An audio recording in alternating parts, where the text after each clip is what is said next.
Hi everyone, welcome to the weekly update with me, Richard Perry, market analyst at Handtech Markets. Each week I take you through the key events that I believe will be driving your investments in the coming days. Now, clearly China and the US federal monetary policy is still on the agenda and still driving sentiment. Even on Monday morning, we had disappointing industrial profits out of China, and that had a significant impact on equity markets. Now, last week, at the back end of last week, we had Janet Yellen coming out with comments that basically suggested that the Fed was still in line with potentially having an interest rate hike in December or this year, certainly.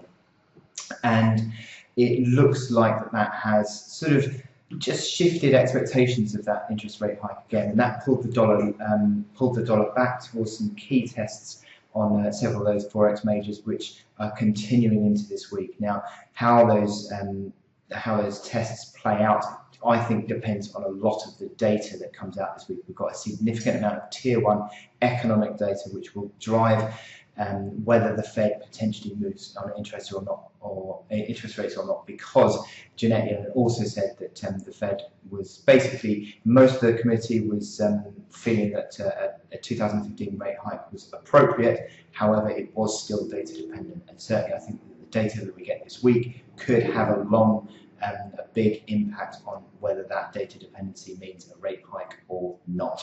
So we're starting off on Monday morning with the PCE, which is the inflation data that the Fed looks at. And then through the week, we've got other growth data, and finally culminating in the non-farm payrolls rate on Friday. So lots to keep investors interested in this week. Furthermore, we've got the Chinese data. Now, the Chinese data for manufacturing PMI is on Thursday. Now, this will, I think, have a big impact on the outlook for Thursday because of the forward-looking nature of this data. Pretty much all the data out of China recently has been disappointing, so the markets will be looking towards this data to give an indication of where China is going still. So that could have a big impact on the market sentiment. So where does this all sort of play in with Forex markets? Well, we've got the euro dollar, which has been sort of stabilizing really in recent days. That key floor at 111 figure has been tested 3 times now, 3 key occasions in September, and each time it has held up, and it continues to remain in place. And moving into this core PCE data on Monday, the euro is fairly stable, but as I said, I still think that this data that we get throughout this week, I think, will have a big driver on the direction of the euro. In terms of cable, again, another big floor was tested at the back end of last week, 151.70, and that has held on. That has held to a point at which there was no closing breakdown of the price, at a slight intraday breach, but still the closing level basis still held on, and that range remains intact. And Monday, we've seen a rally back off that 151.70 level. So the key resistance overhead, 53.30 now. If you can see a move above that, I think the sterling bulls will start to have a bit of a run again. But until that happens, you could see a bit of a choppy sort of near-term sort of play around with that level where the traders try to figure out exactly what's going on. Now, in terms of dollar yen, still again remains a range-bound trade, 118.50 towards 121.70, and there's no real sign of this range breaking anytime soon. I think there will need to be a catalyst to drive that break, and we haven't had one yet.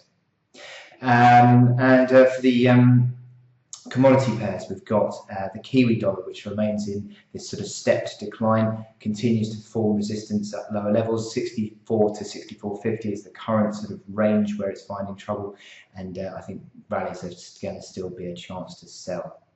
So for the indices, for the equity markets, well, again, lots of volatility, lots of selling pressure, China orientated. Also, the oil price is having a major impact on sentiment as well. So watch out for those oil prices to drive sentiment, whether we go higher or lower. I think at the moment we've got the DAX, which is remaining under significant pressure.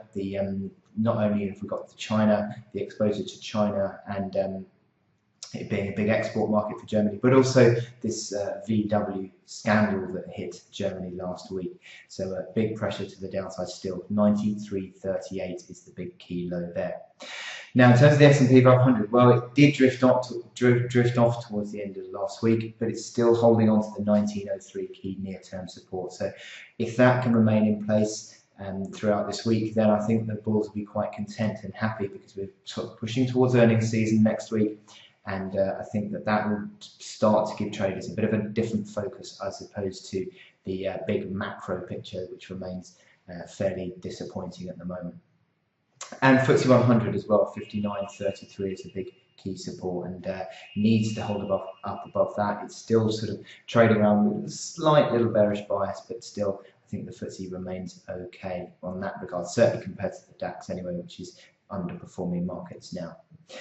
And in terms of commodity prices, well, the gold price had a sharp rally last week up to 11.56. Looks like it's now topped out. The medium-term rally that we've seen, the near-term rally into the medium-term downtrend, I think, on gold has played out, and is now in the process of sort of forming the next top. And if it falls below 11.21, I think that could well be the confirmation you'd see back towards sort of $1,100 area. And oil prices as well, as I said, 43.20 is that key low that we've got in place on WTI that needs to remain intact. So for the rest of this week, well, as I said, very heavy load of data actually for the US, lots of key tier 1 data, starting on Monday with that PCE data. We saw a drop back to 1.2% last month. Is that going to pick up? It's not expected. It's expected to stay at 1.2%, and obviously the inflation portion of the Fed's dual mandate is a big debate as to whether the Fed can move or not without any sort of sign that inflation is picking up. The PCE doesn't show any sign of picking up. It's very slight signs that the average earnings are picking up, and we get that at the end of the week with the payrolls report, but we haven't yet seen any enough significant pickup in earnings growth to suggest that there will be inflation further down the line. Now, on to Tuesday, we've got the consumer confidence. Again, consumer confidence is always a big impact, because again, that is forward-looking, and it's also man on the street looking out to how the consumer-driven economy, which is 70% of the US based, is having an impact on the economy. Then on to Wednesday, we've got Eurozone flash CPI. As ever, that will have an impact on the euro. But Thursday is where the big data really starts to kick in, with all the PMI numbers from China, from the Eurozone, UK and US. All that data could have a really volatile play through the markets. And on Friday, we finish off with the payrolls report.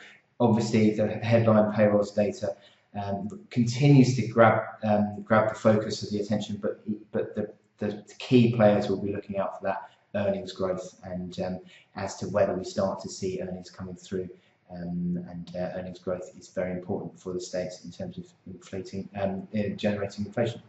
So I wish you good luck in your trading this week, and I will speak to you again next time. Thank you.